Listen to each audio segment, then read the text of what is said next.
If naghahanap ka ng bagong cold wallet, meron akong i-share sa inyong bagong brand. So ang hawak kong cold wallet ngayon is called CypherRock X1. So itong Cypher X1, kakaiba yung mechanism niya, no? Iba siya compared sa mga Ledger or sa Trezor or sa mga iba pang kilalang brands. Papakita ko muna sa inyo kung ano yung mga laman dito sa loob ng box na to. This costs around $159. That's on sale now, so that's around 8 to 9,000 pesos. So, meron tayong sticker, right? Meron tayong Type-C. So, ito yung gagamitin pang connect sa computer or sa laptop. Meron tayong OTG adapter. Meron tayong lanyard, manual, and anti-theft card sleeves. Ngayon, magtataka, ba't merong card sleeves dito sa hardware wallet to? Before ko papakita sa inyo, kailangan ko muna i-explain sa inyo ano yung mga self-custodian wallets. Ang narinig natin lagi is custodian wallets and non-custodian wallets. Ano may ibig sabihin ng self-custodian wallets? Ang pinagkaiba ng self-custodian wallet ay hindi mo na kailangan magtago ng seed phrase or private keys mo. Nakatago yan sa multiple servers. Kumbaga, naka-decentralized, no? Kung meron tayong 12 seed phrase, 4 na words na sa isang server, 4 na word na sa isang server, 4 na word na sa isang server. So in case ma-hack yung isang server, hindi pa rin nila makukuha yung seed phrase mo kasi nga kulang pa sila ng 8 na words. Ang mga example ng self-custodian wallets is yung Binance Web3 wallet, OKX Web3 wallet, mga Web3 wallets na mga centralized exchanges. Kung mapapansin mo, pa nag-register ka or gumawa ka ng Web3 wallet sa kanila, wala kang seed phrase or private keys na kailangan itago. Ngayon, balik tayo sa CypherRock X1. Kasi ang Cypher X1, meron silang similar mechanism, no? So ito yung mismong device na kinakabit natin sa sa laptop or sa desktop natin.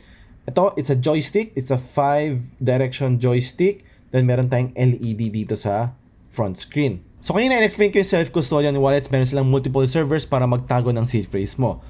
Dito sa Cypher X1, meron tayong 4 na different cards kung saan dito nakatago or nakadivide din yung seed phrase mo or private keys mo. So, meron tayong 12 seed phrase, tigta 3 words each card. So, just in case mawala yung 2 card mo or 3 card mo, hindi pa rin ma-hack yung cold wallet mo. So, pwede mo to ibigay isa sa family member mo, isa sa friend mo, or isa sa relative mo. Basta lahat mapagkakatiwalaan mo. So, naka-decentralize din yung seed phrase mo, no? Kunwari na-hack ka, nakuha niyo yung isang card mo, no?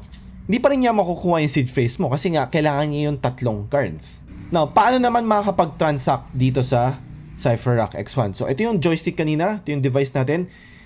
Itong cards na to, itong 4 na cards na to, it's in the NFC, no, not NFT, NFC-based technology. So, alam mo yung mga sa cellphone natin, tinatap lang natin for payments, ganun lang din to sa mga credit cards to.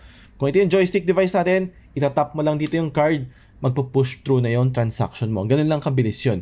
Ang kinagandahan pa nito, itong Cypher X1, compatible siya sa Wallet Connect. So most likely, halos lahat ng mga protocols, major protocols na nagsusupport ng Wallet Connect, magagamit mo tong CypherRock X1. So gone are the days kung saan kailangan mo pa ilagay sa papel, ilagay sa online, yung mga seed phrase mo kung saan mas vulnerable sila sa hacking, no, pang stealing ng private keys. Ito, naka-decentralized and it's physical, no? So hindi ka basta-basta ma-hack. Offline ka na, no? Offline ka na dito seed phrase mo, naka-divided ba into 4 yung seed phrase mo.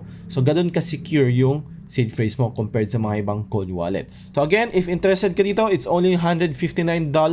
I'm not sure if meron tayong resellers sa Philippines, pero pwede mo siyang bilhin sa official website nila na cypherrock.com.